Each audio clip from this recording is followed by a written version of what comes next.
Bonjour à tous. Alors, on se retrouve aujourd'hui pour une vidéo foire aux questions. Questions qui m'ont été posées consécutivement à ma vidéo sur les quantités, le volume alimentaire, le nombre de repas quand on souffre de troubles du comportement ou d'hyperphagie en régime carnivore. Donc, si vous n'avez pas visionné cette vidéo, je vous invite à la regarder. Je vous remettrai le lien de la vidéo en barre de description. Alors, on m'a demandé si je faisais encore des crises de boulimie en carnivore. On m'a demandé également si c'était le cas, la différence entre mes crises à l'époque où j'étais en alimentation standard et mes crises aujourd'hui. On m'a demandé également ce que je faisais après une crise si j'en faisais. Et enfin, on m'a demandé est-ce que je faisais une différence entre trop manger ou faire une crise d'hyperphagie.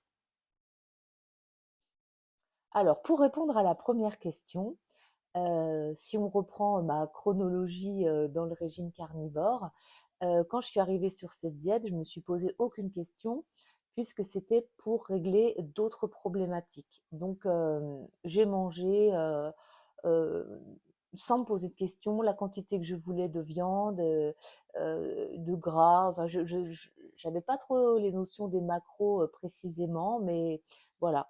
Et en faisant cela, je me suis aperçue que mes compulsions alimentaires avaient disparu. Par ailleurs, j'avais d'autres bénéfices sur ma santé intestinale, etc.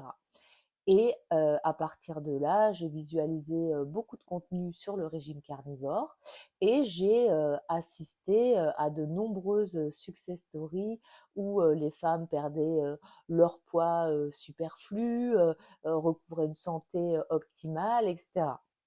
Donc, moi, globalement, il se passait beaucoup de choses positives pour moi, seulement, eh bien, je ne perdais pas de poids.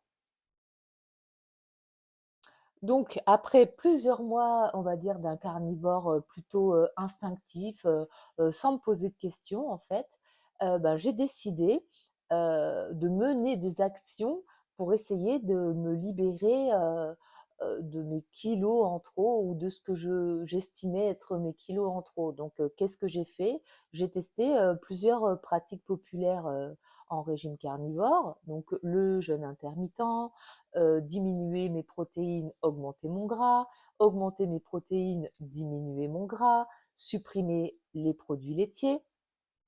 Et c'est à ce moment-là, quelques mois plus tard, que euh, des compulsions ont pu occasionnellement réapparaître. Alors, si je prends l'exemple du jeûne intermittent, euh, au début où je l'ai pratiqué, je le pratiquais euh, pas de la bonne manière dans le sens où j'y mettais vraiment du contrôle, des pensées restrictives, de la peur. Enfin, tout ce que je faisais, c'était toujours avec ces pensées-là. Et c'est vraiment le sujet de ma première vidéo, c'est de réussir à se libérer de ses pensées, à déconstruire son schéma. Donc, qu'est-ce que je faisais? Donc, je faisais par exemple 2 repas par jour, matin, midi. Et si j'étais amenée euh, à assister à un dîner et que ça me faisait envie, plutôt que de me dire eh ben, je vais profiter de ce dîner et puis bah, demain je reprendrai mon jeûne intermittent. Il y avait des pensées de culpabilité qui apparaissaient, de restriction. J'essayais de me battre contre cette envie de dîner. Et au final, au lieu de partager un repas normal avec mes amis, eh ben, je finissais par binger en mangeant ben, beaucoup plus, vraiment au-delà de ma faim, jusqu'à ressentir un léger inconfort, passer une mauvaise nuit. Enfin voilà, donc ça c'était pour le jeûne intermittent. Mais cet exemple, il peut se répéter dans toutes les pratiques que j'ai tentées. Par exemple, quand j'ai voulu supprimer le fromage, alors je ne sais plus exactement quelle date je m'étais fixée, mais peut-être que je m'étais dit je supprime le fromage pendant un mois. eh bien, il s'est produit l'occasion de partager un plateau de fromage. Et là encore, plutôt que de me dire, eh bien, je profite de l'occasion, je revivrai, je reprendrai mon expérience demain, tout va bien, eh bien, j'essayais dans un premier temps de me battre contre cette envie et de contrôler cette envie et, et de m'empêcher de manger ce fromage. Et souvent, eh bien, je perdais le contrôle justement. Et au lieu de déguster les fromages qui me faisaient envie ou que je connaissais pas, eh bien, je défonçais littéralement le plateau de fromage et une fois de plus, eh bien, j'étais animée par euh, une émotion de culpabilité, la peur d'avoir tout raté, etc. Lorsque j'ai essayé de réduire mes protéines et augmenter mon gras, là encore, au lieu d'avoir une ouverture sur mon expérience, dans le sens où je pouvais me dire, eh bien, je tente de réduire mes protéines et augmenter mon gras, mais si à un repas, j'ai vraiment très envie de manger un peu plus de protéines, eh bien, c'est pas grave, je me fais ce plaisir-là et au repas suivant, je reprendrai mon expérience de modérer les protéines, etc.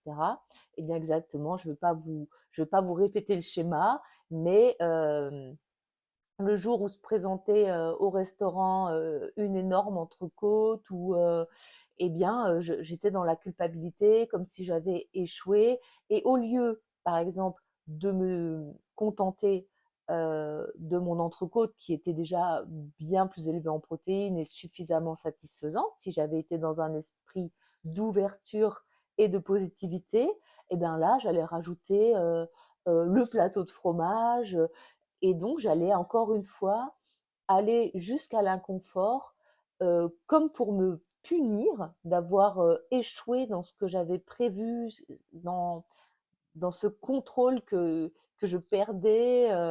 Voilà, donc j'espère que ces exemples sont parlants pour vous et que je ne suis pas trop confuse en vous partageant mon expérience.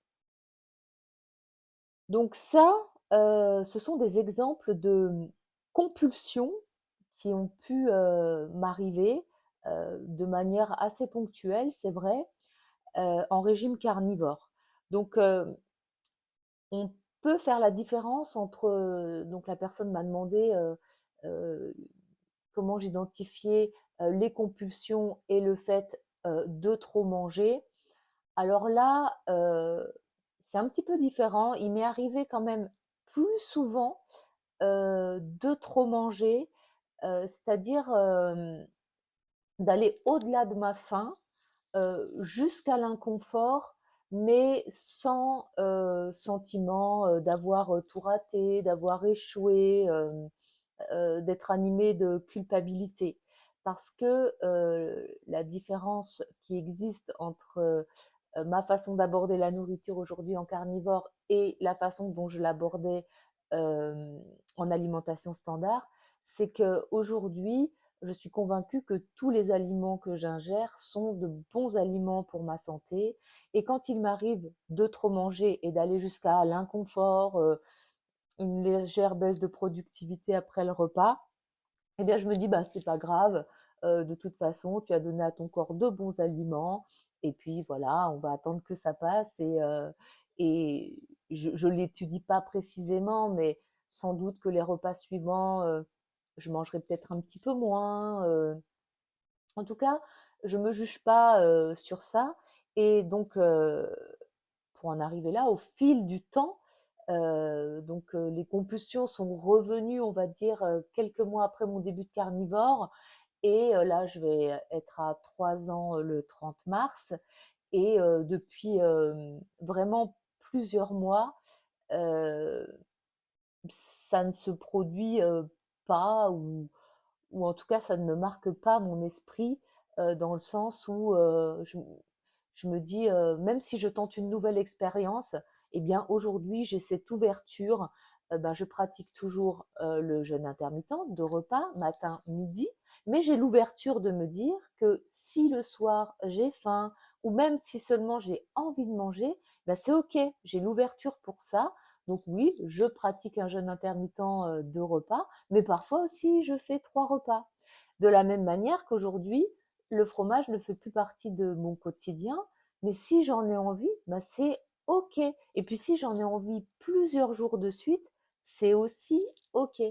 Et de la même manière pour, la modération des protéines, j'alterne toujours des périodes où j'en mange plus, avec peut-être un petit peu moins de gras, mais quand même je mange toujours beaucoup de gras et un peu moins, mais ça, c'est une alternance, selon mes envies, selon, la période de mon cycle. Donc je me suis libérée, de ce contrôle, que j'ai pu, avoir à nouveau quand j'ai voulu tenter des expériences et maîtriser ces expériences et atteindre un objectif.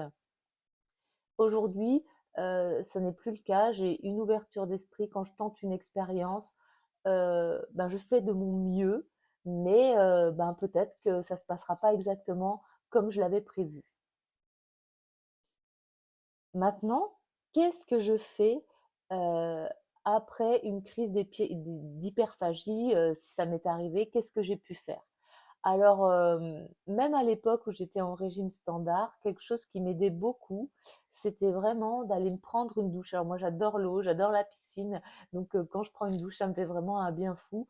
Donc j'allais prendre une douche, je changeais de tenue, je me mettais dans une tenue confortable et je faisais une activité, qui me reconnectait, j'écoutais, un yoga nidra sur YouTube ou une méditation guidée, enfin quelque chose qui moi me plaît. Après, si vous avez une activité favorite, qui vous procure, du bien-être et de la détente, je vous invite à le faire, bien sûr. Donc voilà, j'espère que je n'ai rien oublié. J'ai un petit peu improvisé, la vidéo, je l'avais pas tellement préparée. J'espère que j'ai pu répondre au mieux aux questions qui m'ont été posées.